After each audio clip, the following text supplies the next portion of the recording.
Hi and welcome to the Retro Movie Talk Show. I'm your host Nick Peters, and on today's episode we're going to be looking at those films that may be trying to expose hidden conspiracies.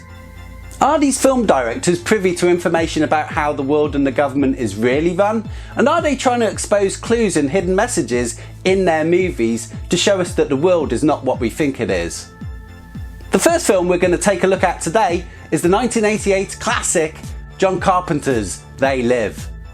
They Live is about a drifter that finds these sunglasses that allow him to wake up to the fact that aliens have taken over the Earth. Wearing them, he is able to see the world as it really is. People being bombarded with messages like stay asleep, consume, and submit to authority. Even scarier is that he can now see with these sunglasses that some usually normal looking people are in fact ugly aliens in charge of this massive campaign to keep the humans subdued. Did director John Carpenter really know how the world was run and was trying to tell us something?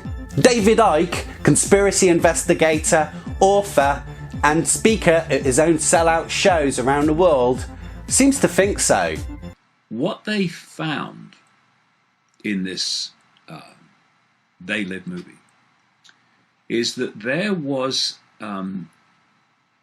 a frequency being broadcast from the top of a television skyscraper, which was stopping humans seeing the truth, seeing who they were really controlled by, and seeing all the subliminals that were constantly telling them to stay asleep, obey authority, not question. And eventually the broadcast dish is destroyed and it stops working. And at that moment, it's actually quite funny, really. I mean, you've got people in a bar who all look human, having a drink, and then suddenly the transmission's cut off, and there's this guy who's not human suddenly sitting among them, who was human a few seconds ago, or appeared to be. And they show many instances of suddenly people think they're with a human and suddenly they realize they're not, because the blocking frequency to stop them from seeing it had disappeared. Where I've been coming from is that there is a blocking frequency that is keeping us from seeing much further into the field of reality, and thus we are entrapped within a frequency band so tiny that we can actually visually decode into a reality we think we see. It's almost funny. Of the mass matter that mainstream science says exists in this universe, it's actually a lot more, but what they say exists. The visible light, which is the only frequency band that we can see and visually experience, is so tiny it's ridiculous. Why can we see only a ludicrously tiny band of reality? And I suggest it's because we are being held in there by transmissions that are blocking not only our ability to see further into the field of reality, but to raise our frequencies to go deeper and deeper and deeper into other levels of reality. And so that blocking frequency is one part of it. But I say there's another part of it, and that is that these transmissions are also transmitting a fake reality, which we are decoding in the way that I describe in detail in the books, into this reality we think is real, but it's actually fake. It's actually like a hack. And so when I look at it, if you fuse They Live with The Matrix, you fuse those two themes together, you have pretty much got the situation that we're in. What is the Matrix? Control. The Matrix is a computer-generated dream world, built to keep us under control. And when I talk about bloodlines, hybrid bloodlines, which can be traced way back into the ancient world, and the whole theme of royalty and special bloodlines and the bloodlines of the gods and all that stuff, all comes from this fact that they are hybrid bloodlines, part human, part non-human. And the non-human hides behind the outward human appearance, exactly as is portrayed in They Live. And so we, within our frequency band of decoding, this tiny band of frequency, visible light, we are decoding the human part of that hybrid energy field. And we see humans. Just like in They Live, they saw humans when they didn't have these sunglasses on, which broke the code. And so we think these people are human. We think royal families are human. We think people running the banking system and corporations and Monsanto and all these things, we think they're human when we look at them, because they look human. But if you could see beyond the suppressed frequency band, you would see that they absolutely are not human when you get into that level of them. And so They Live is so accurate in its themes. It's stunning, really.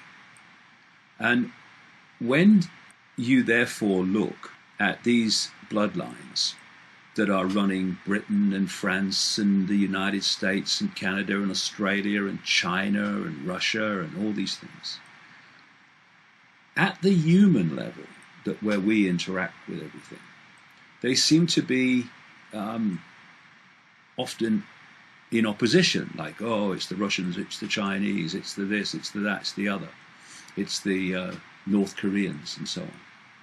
And at that level, it's a game being played out, basically, with the human target population thinking that all these different groups and countries and peoples are opposing each other.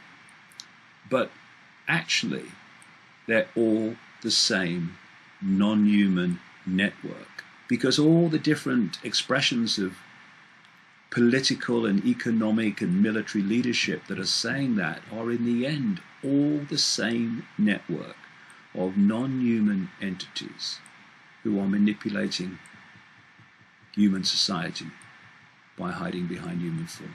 So for that, They Live is a real gift, because what it does in little more than an hour and a half, not a long film, it gives a brilliant visual representation of what we're dealing with and how the world could be if we rid the world of this force in the shadows. The next movie we're going to take a look at is Eyes Wide Shut, Stanley Kubrick's last film, filmed in 1999. Eyes Wide Shut is a film about a doctor, who's played by Tom Cruise, who sets out on a night of sexual adventure after being told by his wife, played by Nicole Kidman, who admits to almost cheating on him. Directed by Stanley Kubrick, conspiracy theorists actually believe this is a film where he's trying to reveal hidden secrets about the rich, the elite, and the celebrities that he mixed amongst, and they take part in these devious sexual practices, sacrifice, and secret gatherings. Conspiracy investigator and InfoWars founder Alex Jones seems to think that there is some truth behind this in his documentary Bohemian Grove. Hail Fellowship's eternal flame! Once again, midsummer sets us free!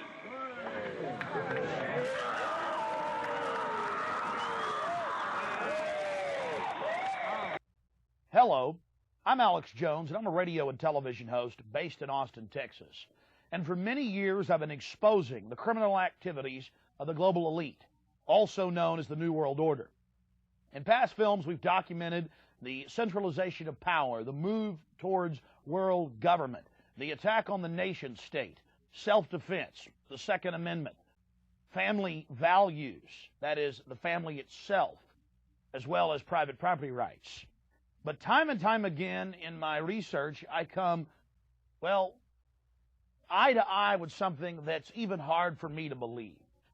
And that's that the elite, again, the so-called establishment kings, those that know best, the visions of the anointed ones, are obsessed with the occult, from presidents to governors to the heads of industry. We've all seen the stories of presidents and first ladies obsessed with their astrologers, making national policy decisions upon their recommendations. Spiritual guides, shamans in the White House. My friends, it gets far worse than that. Now, I personally am a Christian, but even an atheist should be concerned about the information we're about to bring forward in this new documentary film, The Dark Secrets Inside Bohemian Grove. You see, for over 120-plus years in Northern California, in Sonoma County, on a 2,700-acre secluded redwood grove, leaders from around the world, prime ministers, chancellors, presidents, governors, again, the heads of industry, banking, academia, the media, Hollywood, only a select few, a little over 2,000 people, travel there to engage in bizarre, ancient Canaanite, Luciferian, Babylon mystery religion ceremonies. At least that was the rumors. And so I went to the library and got on the internet and saw many of the mainstream news articles admitting that world leaders do indeed go there, and they fly into San Francisco and other surrounding cities and drive out into the rural hills and mountains of Northern California, and that these stories have been coming out that they worship some 45-foot stone owl god. And then I began to read some of the documentation on this Moloch character of the Old Testament, mentioned many times in Leviticus. That's in the Bible. Why are world leaders traveling to the middle of nowhere to worship this thing? Well, I had to check it out for myself. Some of the clues in Eyes Wide Shut that point towards Kubrick maybe trying to reveal to us that the elites are having these orgies.